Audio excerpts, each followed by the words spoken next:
Pessoal, boa tarde. Então, vamos dar continuidade ao estudo sobre a separação dos poderes. Entramos no item 6, vou falar do sistema de freios e contrapesos na Constituição de 88, né? Nós não incorporamos apenas a teoria da separação dos poderes de Montesquieu, como nós efetivamente também adotamos o sistema de freios e contrapesos, que já foi explicado na aula passada, né? Então, de que modo nós vemos na Constituição, ou de que modo se opera no Brasil o sistema de freios e contrapesos? Eu vou dar aqui alguns exemplos, tá? Uns 8, 10 exemplos para você visualizar e de repente eu posso cobrar na prova, tá certo? Para você dar alguns exemplos, pode ser desses que eu tô falando, se você conhecer outros exemplos também pode mencionar, tá? Então, a ideia do sistema de freios e contrapesos é um poder fiscalizando a atuação do outro, né? Como é que isso se opera aqui no Brasil? Um exemplo que eu até já falei no vídeo passado é o próprio julgamento do impeachment, certo? O impeachment consiste no julgamento feito pelo Poder Legislativo, tá? Então, quem julga é o Poder Legislativo, efetivamente o Senado Federal julga o presidente da República que tenha cometido algum crime de responsabilidade. Então, nesse caso, o presidente da República errou ou foi acusado, né, de ter errado, e aí o Poder Legislativo vai julgar. E esse presidente da República, por exemplo, pode perder o cargo. Se o julgamento, né, for julgado procedente, se tiver o número de votos necessários. Então, veja que o Poder Legislativo interfere, né, nas atividades do Poder Executivo quando o Executivo erra, quando, por exemplo, o presidente da República comete um crime de responsabilidade. Outro exemplo do sistema de freios e contrapesos na nossa Constituição. No contrário, do Executivo interferindo no Legislativo. Pessoal, o Poder Legislativo, o nosso Congresso Nacional, por exemplo, é responsável pela elaboração das nossas leis, certo? E depois que um projeto de lei é aprovado lá pelos deputados, pelos senadores, ele vai seguir para o presidente da República, e o presidente da República pode sancionar esse projeto de lei, quer dizer, tá tudo certo com esse projeto de lei, vamos botar para frente, e aí vai virar efetivamente uma lei, certo? Aí vai passar a ter efeito para a sociedade, só depois dessa sanção do presidente da República. Ou o presidente da República pode vetar esse projeto de lei, pode dizer assim, ó, não, esse projeto de lei não vai passar, ele deve ser arquivado. Olha só, o presidente da República interferindo, né, ou seja, o executivo, interferindo na atuação do legislativo. Para que isso? Para evitar que o legislativo crie leis só em prol dos seus interesses ou crie leis contrárias à Constituição. O que é que vai acontecer se o Legislativo aprovar um projeto de lei danoso ou contrário à Constituição? O que é que deve, né, acontecer? O presidente da República deve vetar. E aí vai estar o Executivo interferindo na atividade do Poder Legislativo, tá? Mas vamos supor que o projeto de lei seja danoso, seja inconstitucional, ele é aprovado pelo Congresso Nacional e depois é aprovado, sancionado pelo presidente da República, e aí vira lei, tá valendo pra gente. Ainda existe a possibilidade de o Poder Judiciário, né, por meio, por exemplo, da atuação do Supremo Tribunal Federal, o STF, gente, ele tem o poder ou a competência de declarar inconstitucional, ou seja, de retirar do ordenamento jurídico, de tirar essa lei do ordenamento jurídico, se essa lei for contrária à Constituição, tá? Veja que o Judiciário está interferindo na atuação do Poder Legislativo. Isso pode? Pode. É a aplicação do sistema de freios e contrapesos. Então, veja só, se o Legislativo erra, o Executivo tem a chance de vetar, né? Mas, de repente, esse projeto de lei passou e a lei foi publicada, né? Tá valendo aqui pra gente, tá valendo pra sociedade. O Poder Judiciário, como o terceiro poder, né? Pode, por meio do Supremo Tribunal Federal, declarar inconstitucional essa legislação vai sair do ordenamento, ela não vai valer mais, e nós temos, né, a aplicação do sistema de freios e contrapesos. Um exemplo, gente, teve a lei da reforma trabalhista, né, houve uma legislação criada em 2017 que alterou de forma bem consistente ou de forma bem ampla a nossa CLT, né, que era a nossa principal legislação trabalhista que nós temos, a consolidação das leis do trabalho. E uma dessas medidas dessa reforma trabalhista, que foi feita através de uma lei, foi determinar que grávidas poderiam trabalhar em locais insalubres, em locais com péssimas condições, né, de higiene ou com contágio de vírus, bactérias, sujeita a agentes nocivos para a saúde. Isso foi aprovado na reforma trabalhista. O legislativo foi lá, fez, né, esse artigo na reforma trabalhista, foi aprovado pelo presidente da época, que era o Michel Temer, e virou lei. E aí, o Supremo Tribunal Federal, em 2019, foi no ano passado, em 2019, julgou esse artigo, tá, da reforma trabalhista inconstitucional, e esse artigo não pode mais ser aplicado. As grávidas, elas não podem trabalhar em locais insalubres, certo? Em nenhuma hipótese. E isso foi uma determinação do judiciário interferindo na atuação do poder legislativo. Então, eu já dei 3 exemplos, né? Falei do impeachment, que é uma interferência do legislativo no executivo, uma interferência, já dei outro exemplo, do executivo no legislativo, e já dei a interferência do judiciário, né, no legislativo. Mas tem vários exemplos sobre o sistema de freios e contrapesos. Por exemplo, se o presidente comete um crime, né, um crime previsto no Código Penal, quem é que vai julgar o presidente da República que comete um crime? Não estamos mais na época do poder moderador, que o presidente, né, na época o monarca, o chefe do executivo, podia fazer tudo e tinha aquela irresponsabilidade, ou seja, não sofria consequências pelos seus atos. Não. Agora, mesmo o presidente da República, se cometer um crime previsto lá no Código Penal, vocês vão ver direito constitucional, que ele vai ser julgado. Vai ser julgado por quem? Pelo Supremo Tribunal Federal. Olha só, o judiciário, né, interferindo na atuação do poder executivo, tá certo? Então, tem vários exemplos. Quando o presidente da República, ele pode criar medidas provisórias, certo? Então, veja nessa época do coronavírus, né? Foi criada agora uma medida provisória, acho que saiu hoje, que as empresas, né, elas podem cortar os salários, ou diminuir, na verdade, reduzir os salários dos empregados, né, em razão da crise do coronavírus, etc. Imagine que essa medida provisória, ela dissesse que poderia haver esses cortes salariais, mesmo sem ser na época de crise do corona, certo? Uma medida provisória que o presidente simplesmente autorizasse o corte dos salários pela metade e tudo. Poderia o Congresso Nacional derrubar essa medida provisória? Poderia. É um exemplo do sistema de freios e contrapesos funcionando. Quando o Poder Executivo vai além das suas funções, né, ou comete um ato, ou cria uma medida provisória, um decreto danoso, o Legislativo vai lá e pode derrubar, tá? Como foi o caso no ano passado, logo no início do governo Bolsonaro, ele criou um decreto para flexibilizar o porte e a posse de armas para algumas profissões específicas. Só, gente, que isso tem que ser feito por lei. A Constituição diz que essas medidas, elas devem ser feitas necessariamente por lei. Isso não pode ser feito por meio de decreto. E aí o presidente foi lá e fez esse decreto, ou seja, abusou dos limites constitucionais que ele tinha para fazer decreto. O que foi que o Congresso Nacional fez? Derrubou esse decreto, tá certo? Por quê? Porque isso tem que ser feito através de lei, é o que diz a Constituição. Então, o Poder Legislativo pode derrubar decretos, pode derrubar medidas provisórias que tenham cunho inconstitucional. E aí, gente, são várias as formas de interferência nesses poderes. O presidente da República pode criar projetos de lei, certo? O presidente da República... que mais? Quando o Congresso Nacional... Tá, outro exemplo.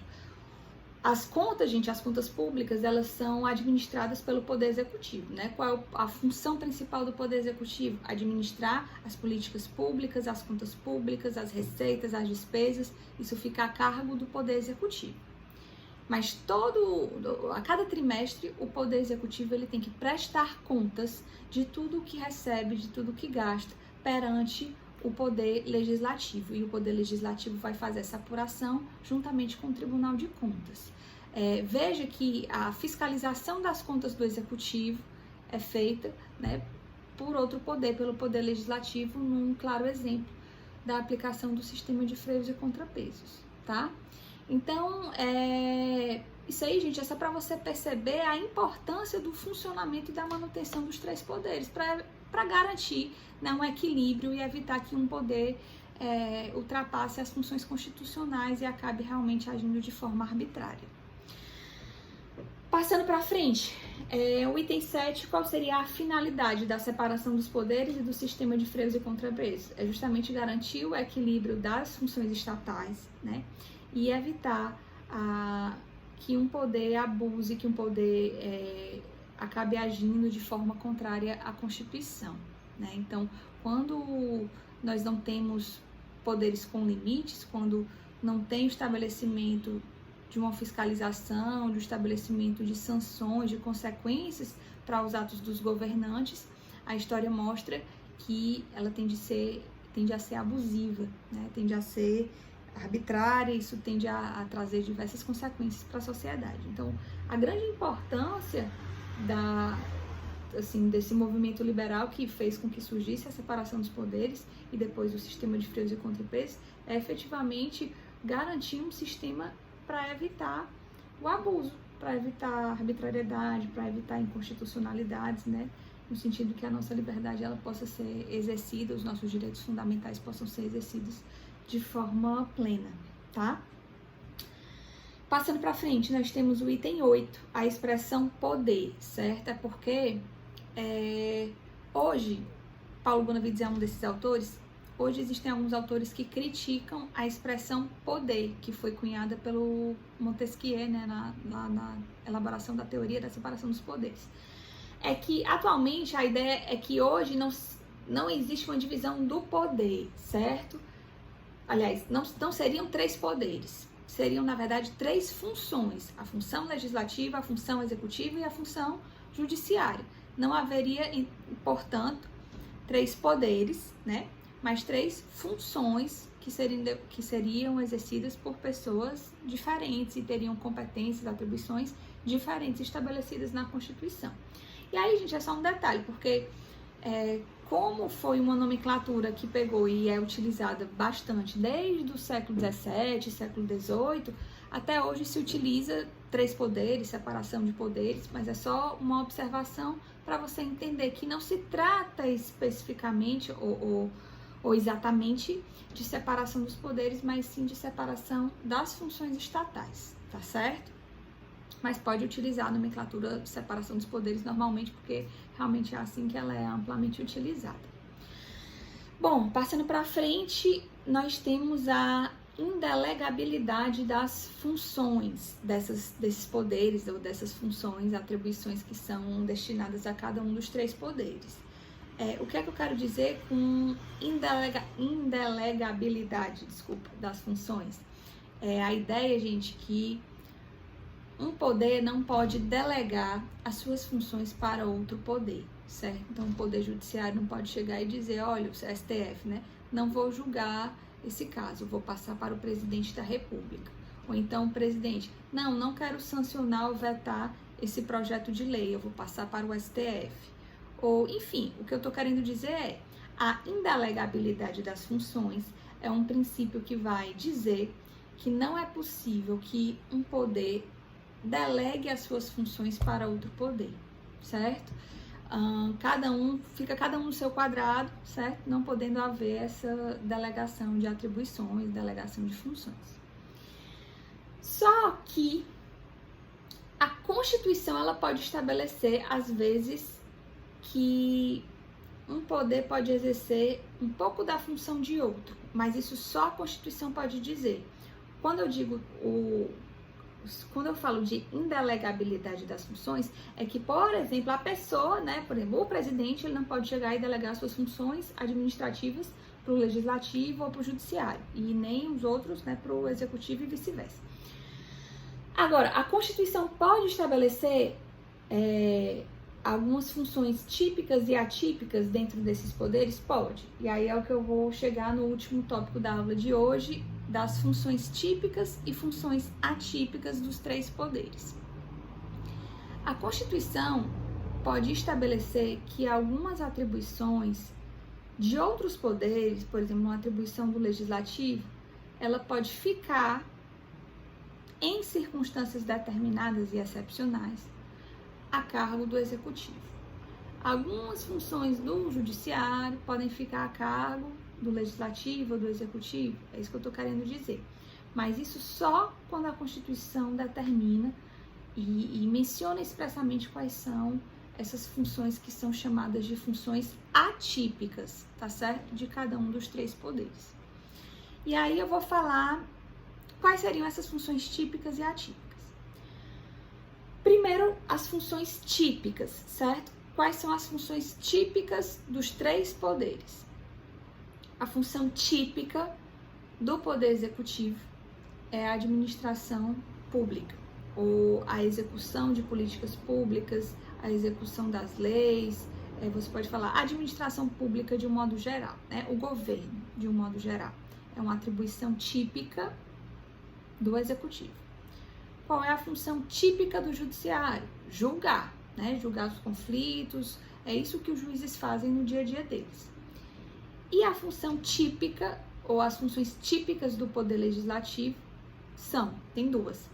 Legislar, né, que é elaborar as leis que vão valer no ordenamento jurídico, e a outra função típica seria fiscalização das contas do Poder Executivo, tá certo? Tá dentro das funções típicas do nosso Poder Legislativo essa história da fiscalização orçamentária, da fiscalização das contas, por exemplo, do Presidente da República, né? Mas isso eu tô falando no âmbito do Poder Federal, gente, mas isso também acontece no estadual e do municipal, tá certo? Também existe a separação dos poderes a nível estadual, também existe a separação dos poderes a nível municipal, né? A nível federal, quem são os poderes que exercem essas funções típicas? A nível federal, o Executivo é comandado pelo Presidente da República, mas ele atua ao lado dos seus ministros de Estado, ministro da Saúde, da Educação, da Economia, ministro da Justiça, certo? São ministros ligados ao Poder Executivo. A nível estadual, nós temos Poder Executivo, chefiado pelo governador do estado, ao lado dos seus secretários, secretário de Saúde, Educação, de Segurança Pública, etc. E a nível municipal, nós temos também Poder Executivo, chefiado pelo prefeito, e ele vai atuar ao lado dos seus secretários, secretário de Finanças, secretário do Meio Ambiente, secretário de Saúde, Educação, etc. E aí, nós temos também Poder Legislativo, tá? Nas três esferas, temos o Poder Legislativo Federal, que é chefiado pelo Congresso Nacional, certo? Os deputados federais e os senadores fazem parte do Congresso Nacional. A nível estadual, nós temos a Assembleia Legislativa Estadual, que é exercida, né, pelos deputados estaduais. E a nível municipal, nós temos a Câmara dos Vereadores, onde atuam os vereadores, são responsáveis pela elaboração das leis que vão valer nos municípios. Então, nós temos leis municipais, nós temos leis estaduais e nós temos leis federais. Por quê? Porque nós adotamos o federalismo, lembra disso? E existe essa subdivisão, essa descentralização administrativa, legislativa, financeira, e nós temos, então, né, Poder Executivo, Poder Legislativo, nos três níveis da federação. Nível federal, nível estadual e nível municipal, tá? Quanto ao Poder Judiciário, nós temos o Poder Judiciário Federal, temos, né, a nossa Justiça Federal, controlada pela União, e nós temos Poder Judiciário Estadual também, né? Então, nós temos também o Poder Judiciário a nível estadual. Apenas não temos, o único que nós não temos, Poder Judiciário Municipal, tá? Não existe Poder Judiciário Municipal. Poder Judiciário, ele só existe a nível federal e estadual, isso por determinação constitucional, né? Questões relacionadas a problemas jurídicos envolvendo os municípios são tratadas pela Justiça Estadual, tá? Então, a Justiça Estadual, ela abrange tanto questões relacionadas ao Estado, quanto questões relacionadas aos municípios, tá? Bom, essas seriam as funções típicas. E quais seriam as funções atípicas? Vamos lá para as funções atípicas, que são determinadas exclusivamente pela Constituição, porque não é possível delegar, né, como nós já acabamos de falar. Vamos lá, quais são as funções atípicas do Poder Executivo, tá? Tipicamente ele executa, administra a coisa pública e tudo, mas de forma atípica, de forma excepcional. Ele pode, exercer a função legislativa quando, por exemplo, cria uma medida provisória, tá? Então, é um exemplo da atividade legislativa do presidente da República.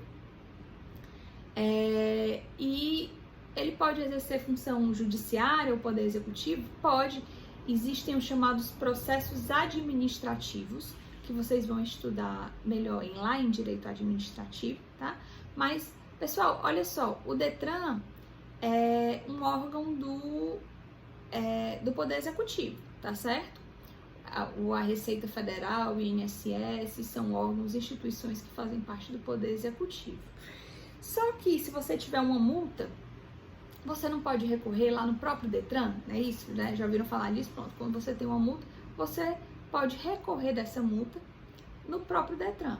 E vai ter alguém lá do Detran, ou seja, um servidor público, que vai julgar se você vai ter direito ou não a anular essa multa. Veja que esse servidor público, ele não é juiz, ele é um servidor público ligado ao Poder Executivo, mas ele vai ter, naquela situação específica, daquele processo administrativo específico, a função de julgar aquele conflito seu, né, no caso da anulação da sua multa.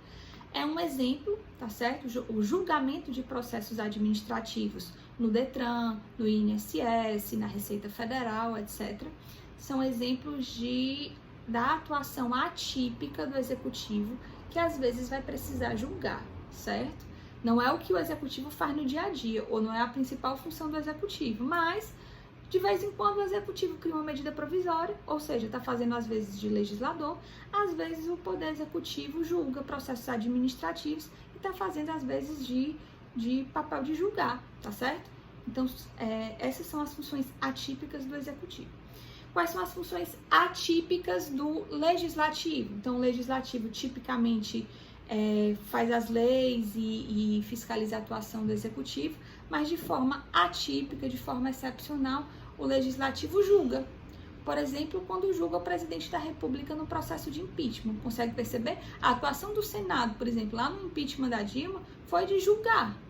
O Senado não faz isso todo dia, não. A última vez que tinha feito isso tinha sido em 92. Veja como é uma função atípica, né? Fora do comum. E a outra função atípica do Poder Legislativo é a administração interna de suas casas. O que é que eu estou querendo dizer com isso, gente? Veja que a Câmara dos Deputados, o Senado, tem que administrar internamente a sua casa, né? Digamos assim. Trocar ar-condicionado, fazer reunião, se vai ter ou não nessa época de coronavírus. Quem foi que disse como é que vão ser as atividades dos deputados e dos senadores durante essa época do corona, ou dos servidores dos deputados e dos senadores, dos assessores? São eles mesmos que decidem. Como é que eles fazem isso? Eles mesmos são responsáveis pela sua própria administração interna. Mas administrar não é uma função típica do Executivo? Mas é exercido de forma atípica, porque é prevista na Constituição, né, pelos deputados e pelos senadores no momento em que eles são responsáveis pela sua administração interna, tá bom? E quais seriam as funções atípicas do Poder Judiciário? O Poder Judiciário, de forma atípica, também administra suas questões internas, então cada tribunal é responsável pela administração interna das suas atividades. Então, quantas varas esse fórum vai ter? Quantos juízes precisamos? Precisamos contratar mais servidores ou não? Precisamos fazer mais concursos de juízes? Ou precisamos de estagiários ou não precisamos de estagiários? Essas decisões, cada tribunal toma conta, ou seja, administra faz a sua gestão interna, tá? E aí, quando os tribunais fazem a sua gestão interna, eles estão exercendo o seu poder atípico, né, de administrar. Não é o que eles fazem comumente, ou não é para isso que serve o judiciário. O judiciário serve para julgar, mas eles exercem de forma atípica a função administrativa interna, cada um no seu tribunal. E a outra função atípica do judiciário seria justamente a possibilidade também de elaboração de resoluções, seu regimento interno, ou seja, eles também legislam de forma atípica, só que são legislações, portarias, resoluções que só vão valer internamente dentro de cada tribunal. Mas quando o tribunal cria uma portaria, uma resolução, etc., tá de forma atípica criando uma legislação, criando uma norma. Ah, mas não é só o legislativo que faz isso? Não, o legislativo faz isso de forma típica, é o dia a dia deles. As principais leis, de fato, são criadas pelo legislativo. Mas, de forma atípica, né, o Poder Judiciário também pode fazer, ou o Poder Executivo também pode fazer, quando cria uma medida provisória, um decreto, etc. Deu para entender, gente? Então, no frigir dos ovos temos o seguinte: existem os poderes que exercem suas funções típicas, habituais, e foi para isso que esses poderes foram criados, mas de forma excepcional, de forma atípica, a Constituição permite o exercício, cada poder, para que cada poder possa exercer um pouquinho da função dos outros, tá certo? E é assim que é distribuída a nossa separação dos poderes desde a Constituição de 88, tá? Então, gente, ficamos por aqui. Agora você deve ir lá nessa discussão, né, onde eu postei esses vídeos, tem lá um questionamento e você precisa dar a sua contribuição, tá? No mínimo 5 linhas, tá certo? De resposta bem fundamentada para que possa ser pontuado para a V2, tá bom? Boa tarde, gente, e até a próxima.